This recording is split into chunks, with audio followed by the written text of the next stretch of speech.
Bonjour à toutes et à tous. Aujourd'hui, je vais vous présenter euh, une introduction à la langue et à la culture des Chichas. Le tangoute, dont le glottocode est Trang 1334, est une langue de la famille Tianguik. Elle appartient aux langues tibéto-birmanes de la famille sino-tibétaine. Il s'agit d'une langue morte, autrefois écrite et parlée par les Chichas entre 1038 et 1227, et utilisée jusqu'au XVe siècle.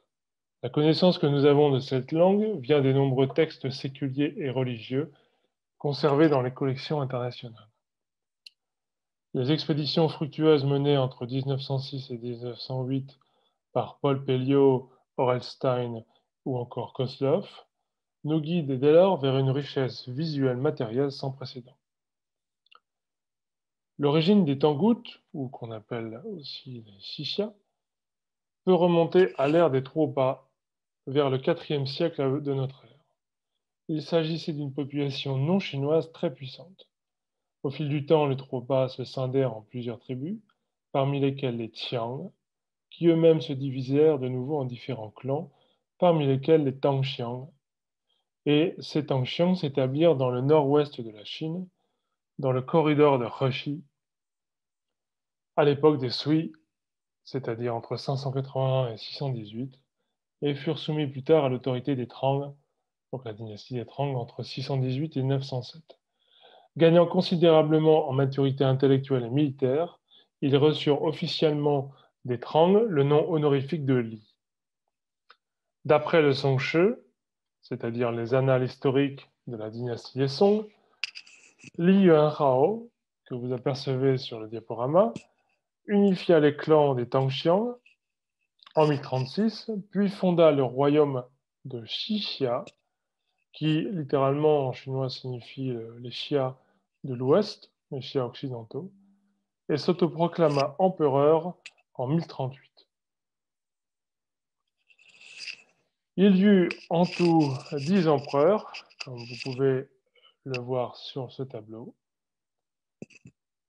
10 empereurs qui régnèrent donc entre 1038 et 1227 sur le vaste territoire des Xixia.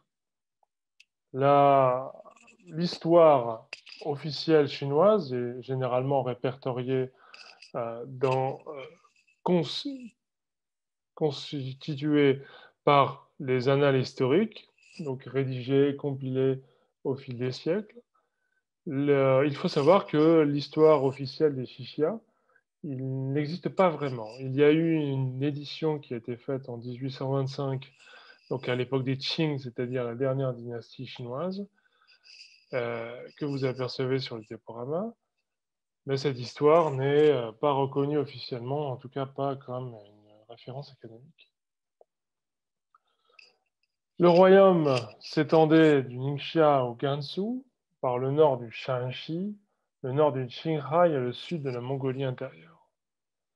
Le royaume Tangut était frontalier au nord-ouest avec le territoire des Shizhou Huihu, c'est-à-dire les ancêtres des Ouïghours, au sud-ouest avec les Trupo Chubu, c'est-à-dire les populations tibétaines, au sud-sud-est avec la dynastie chinoise des Song du Nord, et enfin au nord-ouest également avec la dynastie Khitan des Liao. La carte qui vous est présentée vous indique qu'au nord de cette région autonome des Hui du Ningxia se trouve la ville de Yinchuan, qui est la capitale du Ningxia. Yinchuan, qui autrefois constituait la capitale du royaume Tangut, qu'on appelait à l'époque en chinois le Xinqingfu. Et à l'ouest de cette ville, à l'ouest de cette capitale, juste à côté des monts Helan, se trouve le tombeau impérial du royaume de Xixia. Et ce royaume, bien, s'étendait, comme je disais à l'instant, sur un vaste territoire et il comprenait des préfectures, système administratif hérité du système chinois. Et ces préfectures, comme vous pouvez le constater sur la carte, s'étendaient d'est en ouest. Alors, on parle de Tangut, mais la question se pose sur cet ethnonyme Tangut, car il peut avoir diverses origines. Il est employé pour la première fois par Marco Polo, qui a entendu le terme Tangut de la bouche de Kubilai Khan. Donc Kubilai Khan, le petit-fils de Gengis Khan, le premier empereur de la dynastie des Yuan, entre 1279 et 1368. Puis le terme revient un peu plus tard à l'époque des Qing, donc dernière dynastie des Qing. Mais le terme Tangut est un terme latinisé, transcrit du chinois Trangutre, utilisé par les historiographes chinois. Or, les Xixia eux-mêmes ne s'appelaient pas les Tangut. C'est donc une terminologie acceptée en Occident, mais pas en Asie. Mais pour le bien de notre introduction, eh bien, nous poursuivrons avec ce terme Tangut. Donc, je le disais tout à l'heure, grâce aux explorateurs tels que Pelios-Stein ou Kozlov, eh bien, nous avons dans les collections internationales un très grand nombre de textes, de fragments, de manuscrits écrits dans la langue écrite de Xixia, dans la langue des Tangut, dont nous parlerons un peu plus tard. Paul Pelliot, donc vous l'apercevez ici dans cette fameuse photo lors de sa découverte des grottes de Mogao à Tunghuang, dans la province du Gansu. Et grâce à cette exploration, à cette découverte, eh bien, nous avons une forte concentration de textes dans la collection française.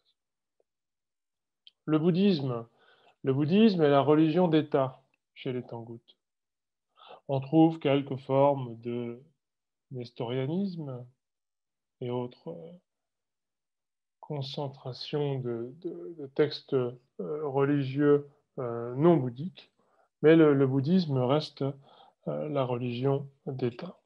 Donc il y eut en premier lieu le canon Pali, écrit au 1er siècle avant notre ère au Sri Lanka. Les traductions bouddhiques du sanskrit vers le chinois se réalisèrent entre le 1er et le 12e siècle après notre ère.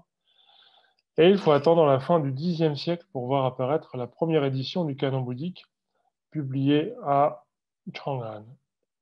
Les Tibétains commencèrent une collection entre le 8e et le 9e siècle après notre ère, constituée en majeure partie de commentaires indiens plutôt que de sutras. Enfin, le canon Tangut fut intégralement traduit et imprimé au XIIe siècle après notre ère. Quant au canon mongol, il ne fut intégralement traduit que bien plus tard, vers le XVIIe siècle.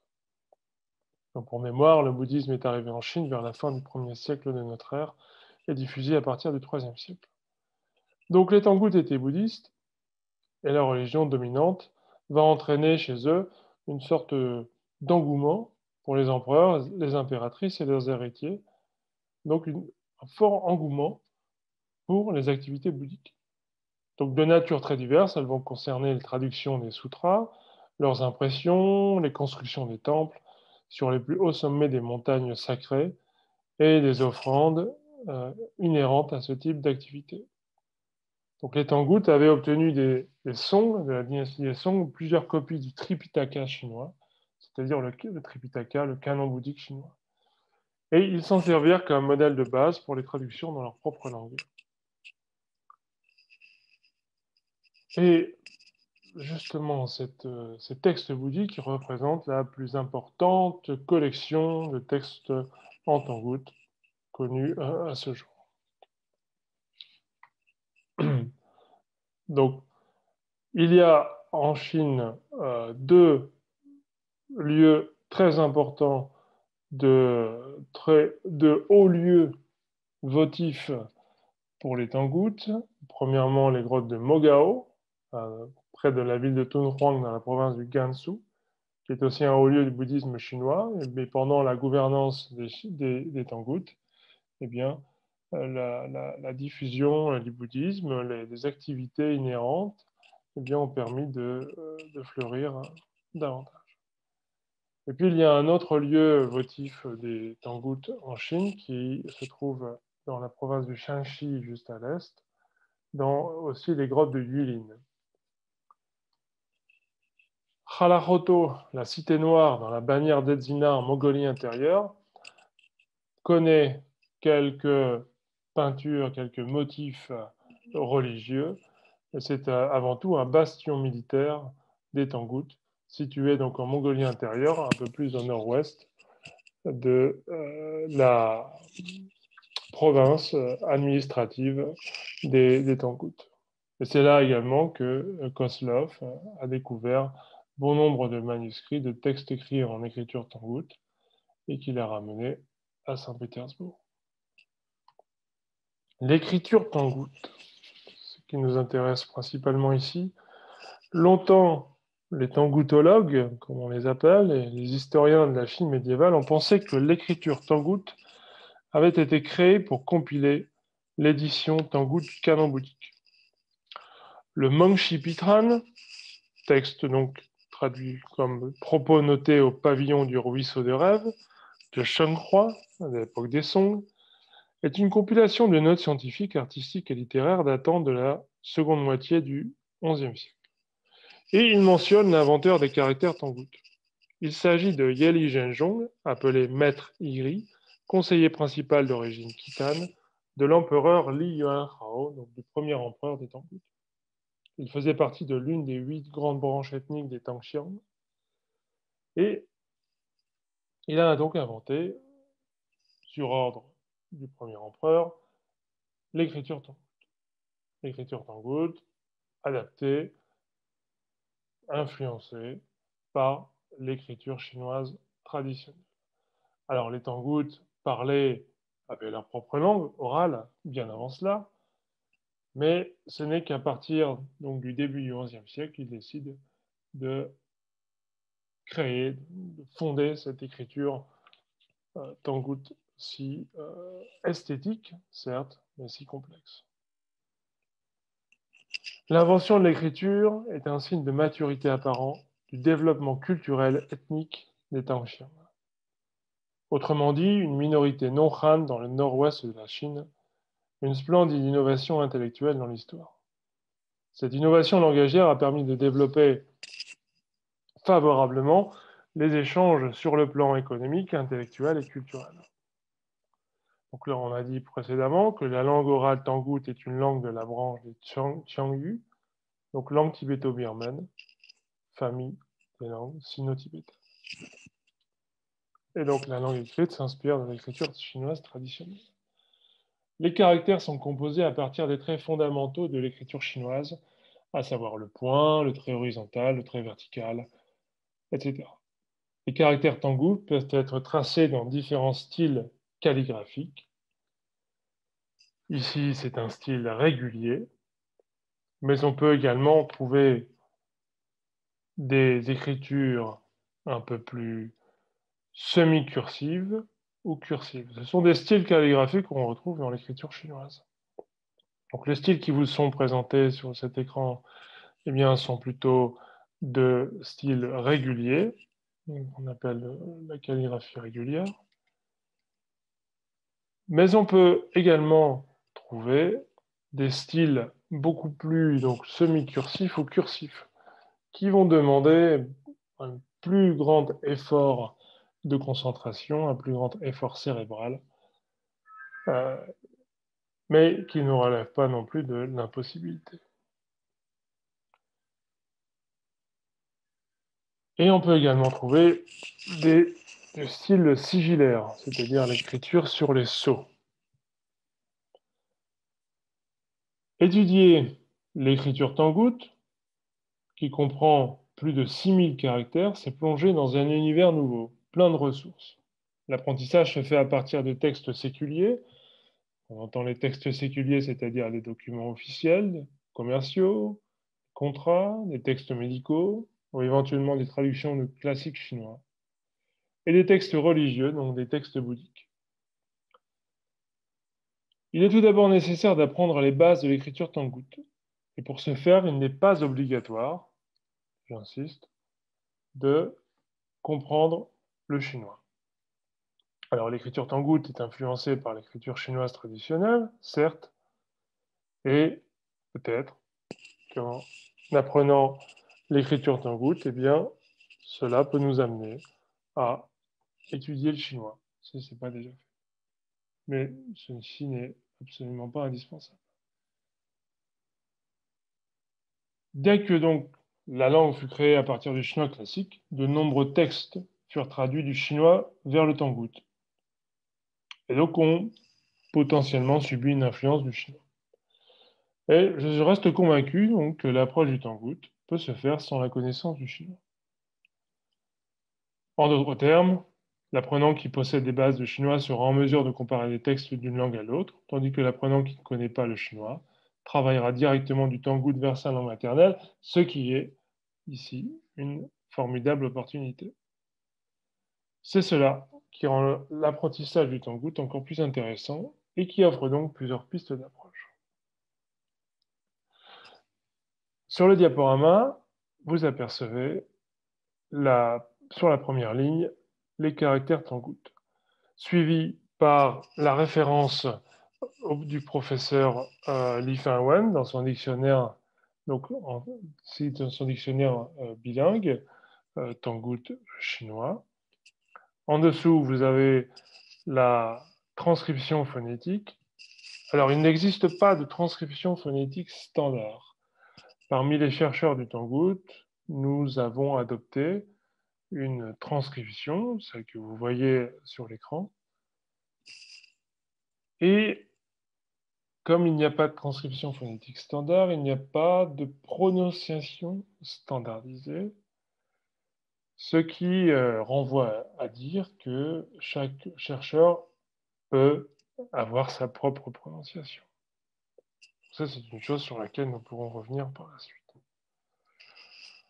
Ce texte, Lois et décrets de révisé de l'ère de Tiancheng, est un texte de loi écrit, compilé vers la fin du XIIe siècle.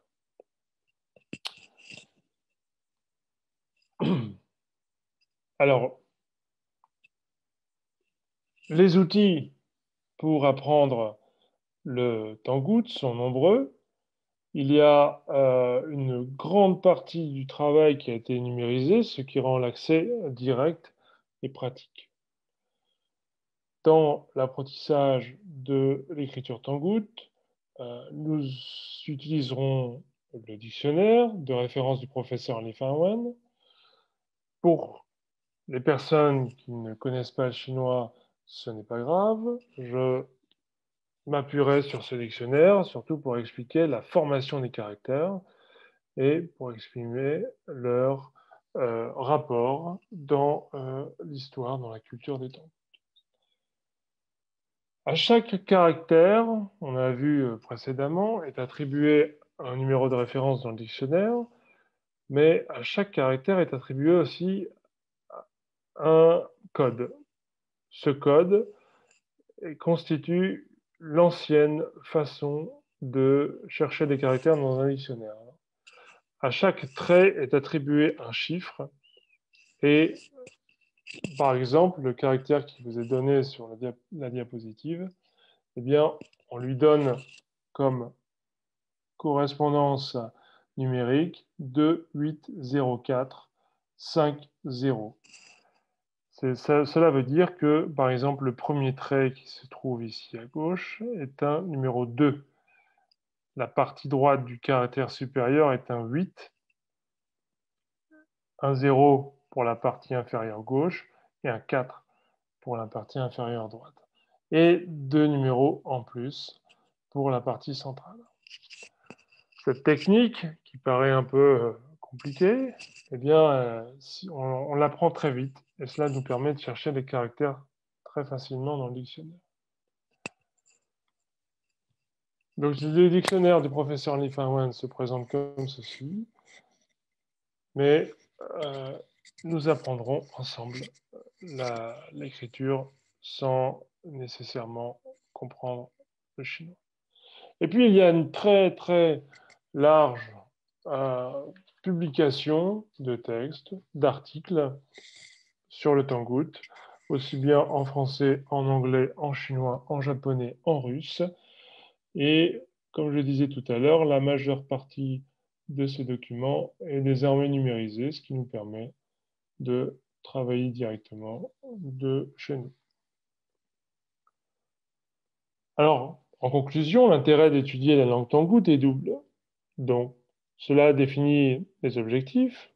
Premièrement, sur le plan historique, puisque la société tangoute est riche sur le plan ethnique et culturel, car elle regroupe à la fois des Tangxiang, des Chinois, des ancêtres des Tibétains, des ancêtres des Ouïghours.